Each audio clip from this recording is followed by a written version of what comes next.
الحمد لله الأكرم خلق الإنسان وكرم وعلمه من البيان ما لم يعلم فسبحان الذي لا يحصى امتنانه لا باللسان ولا بالقلم ونشهد أن لا إله إلا الله وحده لا شريك له ونشهد أن سيدنا ونبينا وشفيعنا وحبيبنا ومولانا محمدا عبد الله ورسوله صلى الله تعالى عليه وعلى آله وأصحابه وبارك وسلم تسليما كثيرا كثيرا أما بعد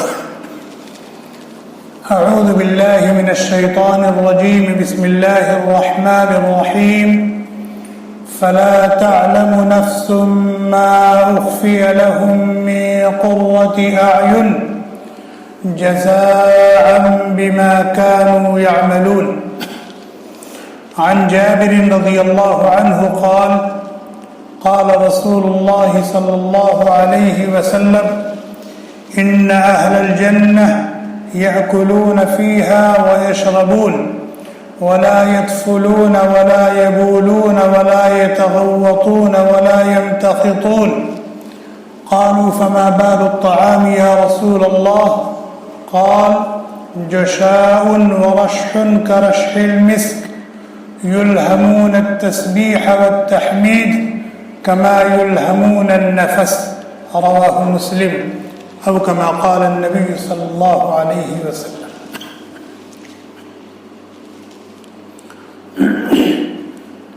ہم اس وقت اس دنیا میں جی رہے ہیں، یہ دار العمل ہے. یہاں اللہ تبارک و تعالی نے ہمیں ایک مقصد دے کر بھیجا ہے، اور وہ مقصد ہے اللہ رب العزت کی عبادت اور بندگی، اس کی مان کر زندگی گزارنا، اس کے بن کر جینا اور مرنا. یہ ہے ہمارے اس دنیا میں آنے کا مقصد. جو اس مقصد کو سامنے رکھ کر زندگی گزارے گا، اللہ کا بن کر اللہ کی مان کر جیے گا اور جینے کی کوشش کرے گا اور اسی کوشش کے ساتھ مرے گا، تو دار الجزا میں اس نظام کے بعد جو دوسرا نظام قائم ہونے والا ہے، جس کو نظام آخرت کہا جاتا ہے، وہاں اس کے لیے اللہ کی محبت ہوگی، اللہ کا پیار ہوگا، اللہ کی رضا اور خوشنودی اس کو ملے گی، اللہ کا دیدار نصیب ہوگا، اللہ کی رحمتوں کا مظہر جنت اور جنت کی انگنت اور لاتعداد نعمتیں اس کے لیے. اور جو اس مقصد کو بالائے طاق رکھ کر اللہ کو بھول کر اللہ کی یاد سے غافل رہ کر اپنی من مانی اور منچاہی زندگی گزارے گا، تو آنے والی زندگی میں اس کے لیے اللہ کا غضب ہے، اللہ کا غصہ ہے، اللہ کی ناراضگی، اور اللہ کے غضب اور غصے کا مظہر جہنم اور جہنم کا کبھی نہ ختم ہونے والا عذاب. اللہ تعالیٰ نے قرآن میں فرمایا فریق فی الجنت و فریق فی السعیر. جب لوگ دنیا سے منتقل ہو کر ایک دوسری دنیا میں جائیں گے تو وہاں یا تو جنت ہے یا جہنم ہے. مقصد کو سامنے رکھ کر زندگی گزارنے والوں کے لیے جنت ہے، اور مقصد سے غافل رہ کر زندگی گزارنے والوں کے لیے جہنم. فریق فی الجنت و فریق فی السعیر. اسی کو قرآن میں کہا گیا فمن زحزح عن النار وادخل الجنت فقد فاز. جس کو جہنم سے اور جہنم کے عذاب سے بچا لیا گیا اور جنت اور جنت کی نعمتوں میں پہنچا دیا گیا، اسے بڑی کامیابی سے کامیاب کر دیا گیا. ایسی کامیابی جس کے بعد ناکامی نہیں. جنت اللہ تبارک و تعالیٰ کی رحمت کا ایک مظہر ہے. وہاں سکھ ہی سکھ ہے، راحت ہی راحت ہے، آرام ہی آرام ہے، چین ہی چین ہے، سکون ہی سکون ہے، خوشی ہی خوشی ہے، صحت ہی صحت ہے، زندگی ہی زندگی ہے، جوانی ہی جوانی ہے، نعمتیں ہی نعمتیں۔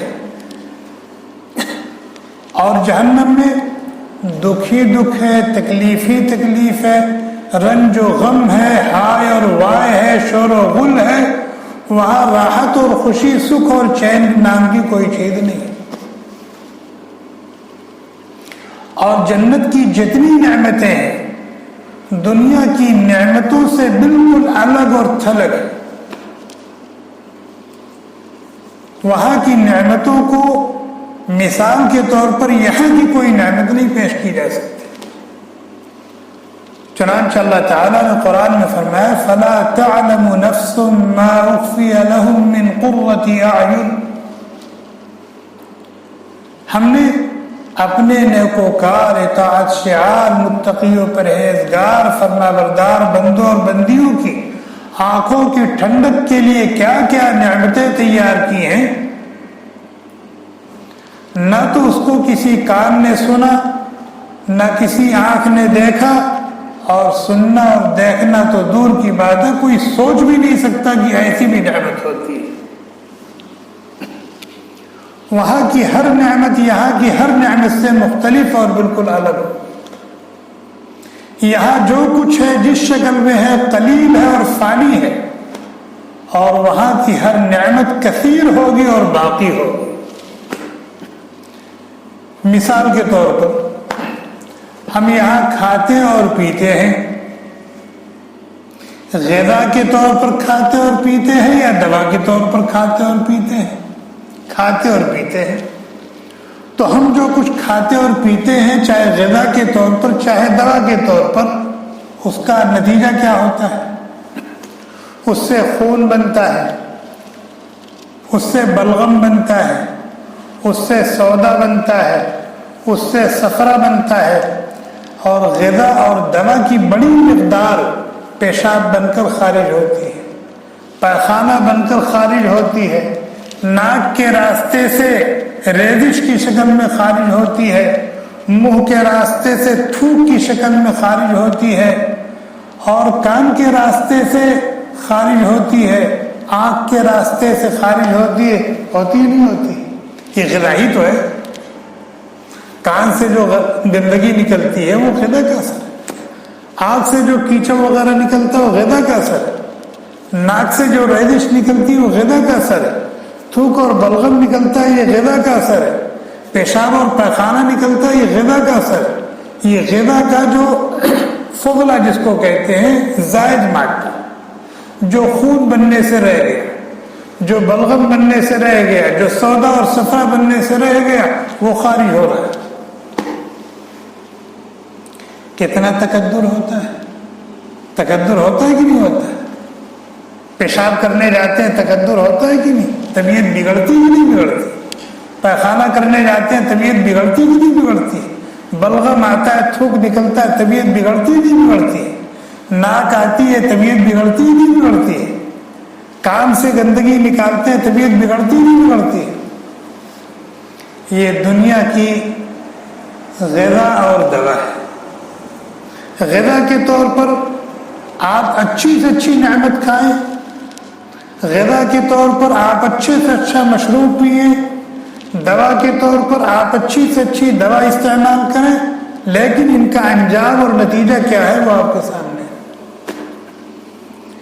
لیکن جب آپ جنت میں جائیں گے تو وہاں جو چاہیں گے وہ کھائیں گے، اور جتنا چاہیں گے اتنا کھائیں گے دبا کر کے۔ یہاں تو بسا اوقات ایسا ہوتا ہے کہ آدمی اچھی سے اچھی چیز کھانا چاہتا ہے لیکن میسر نہیں، یا زیادہ سے زیادہ کھانا چاہتا ہے اتنی نہیں ہے، یا دبا کے کھانا چاہتا ہے لیکن ڈرتا ہے کہ شوگر ہائی ہو جائے گی، بلڈ پریشر بڑھ جائے گا، بار بار حمام جانا پڑے گا، یہ ساری چیزیں لگی رہتی ہیں نا۔ لیکن جنت میں یہ سب خطرات نہیں ہوں گے، جو چاہے گا وہ کھائے گا، جب چاہے گا تب کھائے گا، جتنا چاہے گا اتنا کھائے گا، کسی طرح کا کوئی مسئلہ نہیں۔ حضرت جابر رضی اللہ تعالیٰ عنہ کی روایت ابھی آپ کو سنائی گئی تھی، مسلم شریف کی روایت ہے، کہتے ہیں نبی کریم صلی اللہ علیہ وسلم نے فرمایا ان اہل الجنت یاکلون فیہا ویشربون، جنتی جنت میں دبا کے کھائیں گے پیئیں گے، دبا کے کھائیں گے پیئیں گے، اس لیے کہ وہاں نہ تو یہ اندیشہ رہے گا کہ یہ چیز تھوڑی ہے، یا یہ اندیشہ ہوگا کہ یہ چیز ختم ہو جائے گی تو کیا ہوگا، یہ سب کچھ درخت پر پھل لگا ہوا ہے، آپ نے ارادہ کیا کہ اس کو کھائیں، ابھی وہ پھل آپ کے منہ میں پہنچا نہیں کہ وہاں دوسرا پھل آ جائے، وہاں دوسرا پھل آ جائے۔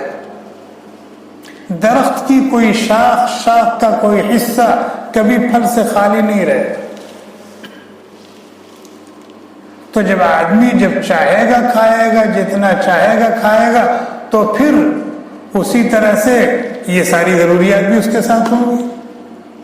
حضرت جابر رضی اللہ تعالیٰ عنہ کہتے ہیں نبی کریم صلی اللہ علیہ وسلم نے فرمایا کہ جنتی جنت میں دبا کے کھائیں گے، جب چاہیں گے، جو چاہیں گے، جتنا چاہیں گے کھائیں گے، نہ تو تھوک بنے گا، نہ پیشاب کی ضرورت ہوگی، نہ پائخانے کی ضرورت ہوگی، اور نہ بلغم بنے گا، نہ ناک سے کوئی ریزش آئے گی، نہ کان سے کوئی گندگی نکلے گی، نہ آنکھ سے کچھ نکلے گا، کچھ بھی نہیں۔ غرض وہاں کی جتنی غذائیں ہوں گی سب نورانی اور لطیف ہوں گی، اس سے صرف مال بنے گا۔ کیا بنے گا؟ مال بنے گا، فضلہ نہیں بنے گا جس کو بدن سے خارج کرنے کی ضرورت ہے، صرف طاقت بنے گی، روحانیت۔ باقی ایسی فالتو چیز اس سے نہیں بنے گی کہ جس کو خارج کرنے کی ضرورت ہو پیشاب کے طریقے پر یا کچھ نہیں۔ تو صحابہ کو بڑی حیرت ہوئی، ایک صحابی نے پوچھا کہ اللہ کے نبی علیہ الصلوۃ والسلام پھر جو ہم اتنا کھائیں گے وہ ہوگا کیا، جائے گا کدھر؟ اللہ کے نبی علیہ الصلوۃ والسلام نے فرمایا کوئی ایسی چیز بنے گی ہی نہیں جس کو خارج کرنے کی ضرورت ہو، بدن سے نکالنے کی ضرورت ہو، اور باقی رہ گیا غذا ہضم کیسے ہوگی، اس لیے کہ دوبارہ کھائیں گے جب پیٹ خالی ہو گیا ہو تب نا، معدہ خالی ہو، تقاضا ہو، خواہش ہو، اور یہ اس وقت ہوگا جب ہضم ہو گئی ہوگا۔ تو اللہ کے نبی علیہ الصلوۃ والسلام نے فرمایا کہ ایک ڈکار آئے گی، جو کچھ کھایا تھا وہ ہضم ہو جائے گا، ایک ڈکار آئے گی، جو کچھ کھایا تھا وہ ہضم ہو جائے گا، ہلکا سا پسینہ ہوگا، جو کچھ کھایا تھا وہ ہضم ہو جائے گا، اور جب ہضم ہو گیا تو پھر مزید کھانے کی خواہش ہوگی اور آدمی کھائے۔ لیکن دنیا میں جب ڈکار آتی ہے تو اس کے اندر کتنی ناخوشگواری ہوتی ہے، کتنی کڑواہٹ اور بدبو ہوتی ہے نا کھانے کے بعد، یا اگر کھانا ہضم نہیں ہوا ہے اور ڈکار آئی ہے تو کیسا لگتا ہے، یا پسینہ آتا ہے تو اس میں بدبو کتنی ہوتی ہے۔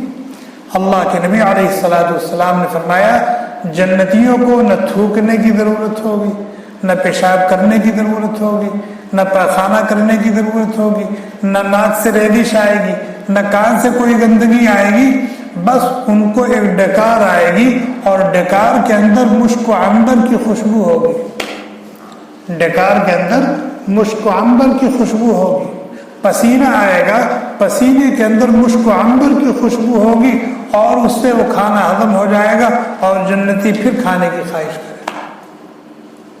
یہ جنت کی ایک نعمت کا تذکرہ ہے، کس کا؟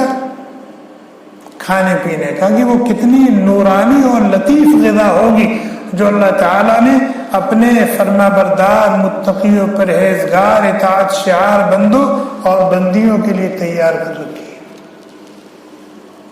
وہاں کھانے کے لیے گوشت بھی ہوں گے، مچھلیاں بھی ہوں گی، اور طرح طرح کے پھل فروٹ بھی ہوں گے، اور اس کو گنایا نہیں جا سکتا، شمار نہیں کرایا جا سکتا۔ اللہ تعالیٰ نے اتنا کہہ دیا وَلَكُمْ فِيهَا مَا تَشْتَهِي، وہاں تم کو وہ سب کچھ ملے گا جو تم چاہو گے، اور وہ سب کچھ دیا جائے گا جو تم مانگو گے وَلَكُمْ فِيهَا مَا تَشْتَهِي أَنفُسُكُمْ وَلَكُمْ فِيهَا مَا تَدَّعُونَ، صدقے کے طور پر دیا جائے گا، بخشش کے طور پر دیا جائے گا، خیرات کے طور پر دیا جائے گا، نہیں، نزلا من غفور الرحیم، بہت زیادہ معاف کر دینے والے، بے انتہا مہربان اللہ کی طرف سے بطور انعام و اکرام کے دیا جائے گا، عزت کے ساتھ دیا جائے گا، عزت کے ساتھ دیا جائے۔ مہمان کو کوئی چیز پیش کی جاتی ہے کھانے کے لیے، پینے کے لیے، پہننے اوڑھنے کے لیے، ہدیے تحفے کے طور پر کتنے اکرام کے ساتھ دیا جاتا ہے، کتنی عزت کے ساتھ دیا جاتا ہے۔ اور صرف دیا نہیں جاتا، دیا بھی جاتا ہے اور لینے پر شکریہ بھی ادا کیا جاتا ہے۔ اللہ تعالیٰ اس طرح سے اپنے بندوں کا اکرام فرمائیں گے، ان کی تعظیم فرمائیں گے۔ لیکن ظاہر ہے وہاں تک پہنچنے کے لیے اور ان نعمتوں کو حاصل کرنے کے لیے تو کچھ کرنا پڑے گا نا، اور وہ کرنے کی جگہ یہی ہے۔ اگر ہم نے یہاں رہتے ہوئے اپنی زندگی کے ایک ایک لمحے کو قیمتی بنایا اور جو مقصد دے کر اللہ نے اس دنیا میں بھیجا ہے اس مقصد کو سامنے رکھ کر ہم نے زندگی گزاری، تو اللہ کی رحمت سے پوری امید ہے کہ اللہ تعالیٰ نے اپنے بندوں اور اپنی بندیوں سے جو وعدہ کیا ہے وہ ضرور پورا ہوگا، اسے کہ اللہ تعالیٰ وعدہ خلافی نہیں کرتے۔ تو ہمیں اس مقصد کو سامنے رکھ کر زندگی گزارنا چاہیے اور اپنی زندگی کے ایک ایک لمحے کو قیمتی بنانا چاہیے۔ ہم خوش ہیں، کتنے احمق اور بیوقوف ہیں کہ 2021 شروع ہو گیا۔ یہ خوش ہونے کی بات ہے یا غمزدہ ہونے کی بات ہے؟ بھئی اگر 2020 گزر گیا اس کا مطلب کیا ہے؟ اس کا مطلب یہ ہے کہ ہماری زندگی کے ایک سال گھٹ گئے، ہماری زندگی کا ایک سال گھٹ گیا، یہی مطلب ہے نا۔ تو زندگی کا ایک سال گھٹ گیا تو یہ افسوس کرنے کی بات ہے یا خوشی منانے کی بات؟ لیکن ہم چونکہ احمق ہیں، انجام سے بے خبر ہیں، اس لیے غم کی جگہ پر ہم خوشی مناتے ہیں، اور دنیا میں آنے کا جو مقصد ہے اس کو بالائے طاق رکھ کر انٹ شنٹ الٹی سیدھی حرکتوں میں لگے ہوئے۔